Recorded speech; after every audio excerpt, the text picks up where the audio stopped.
Sir? Aren't you Mr. Robert Patrick? Well, this is real nice running into you outdoors like this. I was just on my way to that stuffy auditorium to introduce you to my company. Oh, I'm sorry. I run this theater program. I'm Devon. My. No one's called me Cud since my college days. Do I know you, sir? Well, maybe if we both removed our sunshades. I'm embarrassed to admit I still don't know who you are. Pat O'Connor? Well, my word, what are two New Mexico clodhoppers doing in a college arts complex in the middle of Idaho? No, the actors can wait a little. They're on salary, I'm proud to say. I want to absorb this. My company's going to have a good laugh soon enough over the fact that the old man didn't realize our visiting celebrity playwright was his old college buddy, Pat O'Connor. I hope I don't have to tell you how much I admire your beautiful play. We made buses available for the entire company to ride over to Minneapolis to see it. I dream of producing it here, but tell me, do you prefer Pat or Robert now?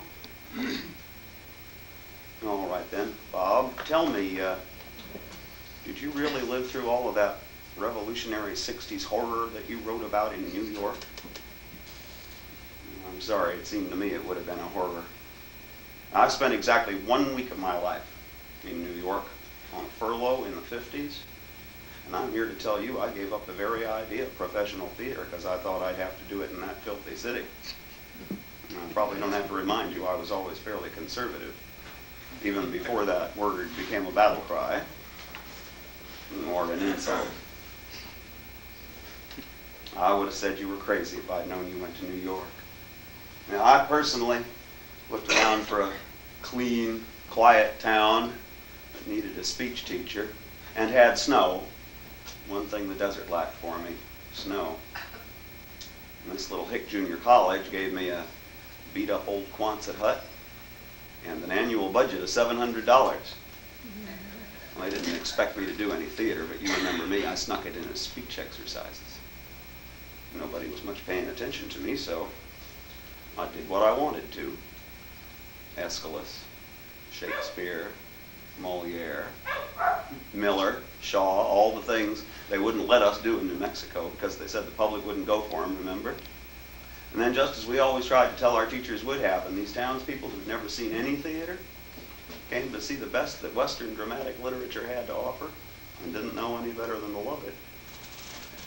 So I got to keep me the unexpected ticket receipts, and eventually I built myself a real little theater, and then a bigger one,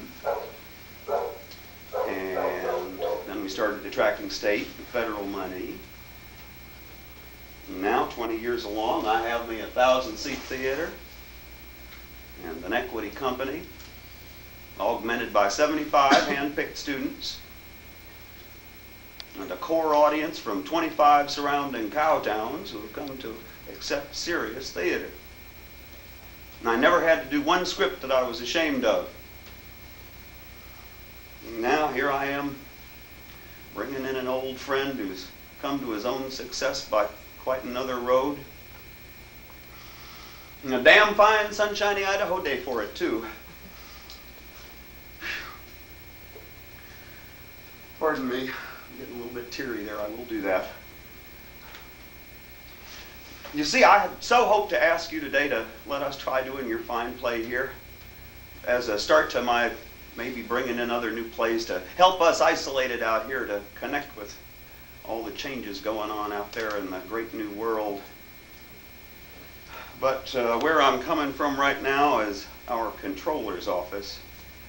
It seems there was this Board of Education election I didn't pay sufficient attention to, and we're about to lose much of our funding.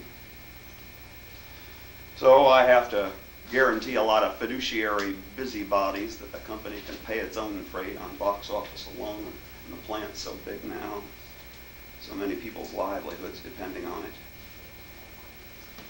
I may not be able to do just what I want to anymore. Like breaking new ground with a new kind of play. We plowed that old Quonset hut under many moon ago. And I probably won't be able to draw him in big enough numbers except by doing plays they've seen the movie musical of on television.